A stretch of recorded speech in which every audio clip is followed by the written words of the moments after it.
ایک اللہ مہربان، پھر ایک اللہ کا نبی مہربان صلی اللہ علیہ وسلم، سارے آپ نے کہا اللہ نے ہر نبی کو ایک دعا دی، اس نے وہ دعا مانگ لی، اللہ نے مجھے بھی وہ دعا دی، میں نے چھپا لی، میں قیامت کے دن اپنی امت کے لیے وہ دعا مانگوں گا۔ ہم تو بہت عزت والے ہیں، کب سے ہم نے غلامی کی زنجیروں میں اپنے آپ کو جکڑا، کب سے ہم غیروں کے غلام ہوئے۔ چوپڑی روٹی کھانے کا نام آزادی نہیں ہے بھائیو، چوپڑی روٹی کھانے کا نام آزادی نہیں ہے۔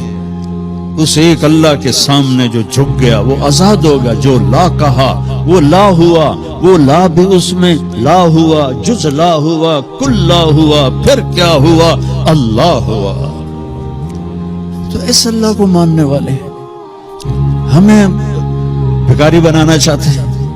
ہم اللہ کے بھکاری ہیں، ہم اللہ کے فقیر ہیں، اس کے در پہ کے فقیر ہیں۔ میرے نبی کی زندگی میرے لیے نمونہ ہے۔